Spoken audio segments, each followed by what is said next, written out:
7-8 minutes. It mentions this week's Sedra, the appointing of Arei Miklat, Cities of Refuge. Someone committed unintentional homicide, B'Shoigeg, and he flees from the wrath of the Gol Adam, the next of kin. So there was set up for Cities of Refuge, a haven where he'll be safe from the Gol Adam, the next of kin.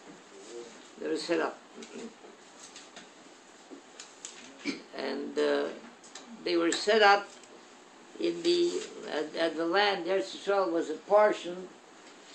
Each tribe had their chelik, which was a portion to them, parts of Eretz Yisrael. So it was set up in that section, in that territory, which was a portion which was for Shevet Levi.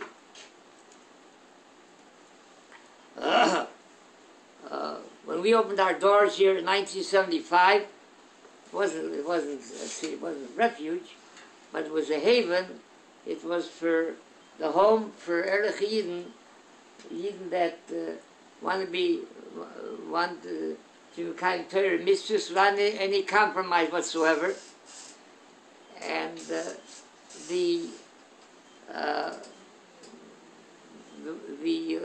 there was like this, someone who was fleeing from the Gol Adam, the next of kin.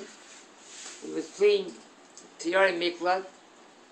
There were no signs or of any indication what to lead him directly to Arei Miklat. He would have to find his way.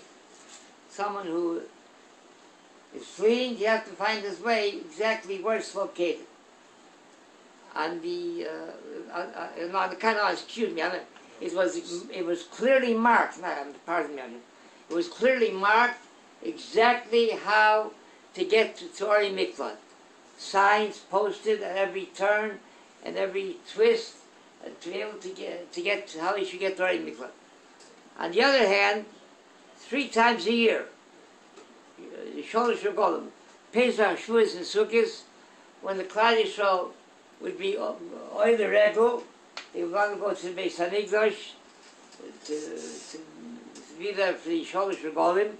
There were no signs whatsoever. Whoever was traveling from all the far corners of Eretz Yisrael, they were traveling to Yerushalayim to come to the Beis Hamikdash to be there for the Sholosh Regolim. There are no signs whatsoever. The logic would dictate that someone is going to do a mitzvah. He wants to get to Yerushalayim to be there on the Sholosh Regolim.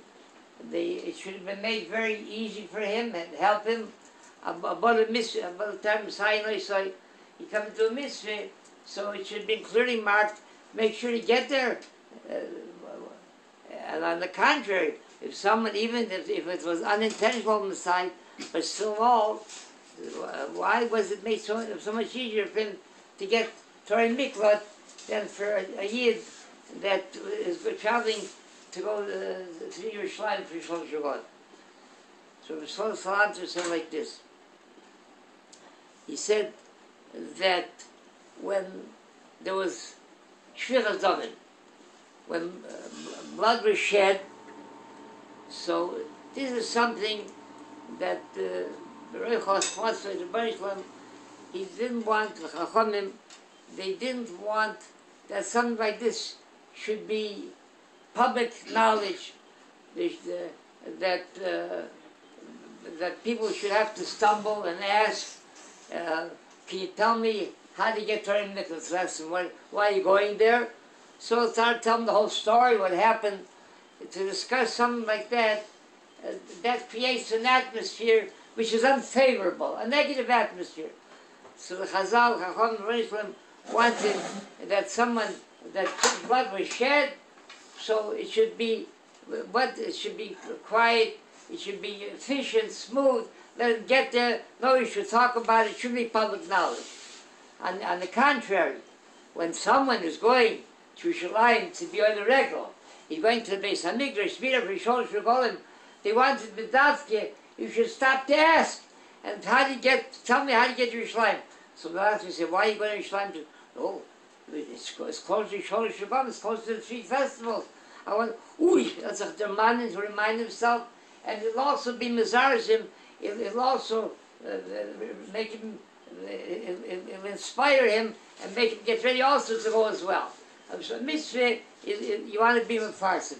Something that's negative, like shvir hazam, something that the Chazal wanted, that they shouldn't talk about it, something like that.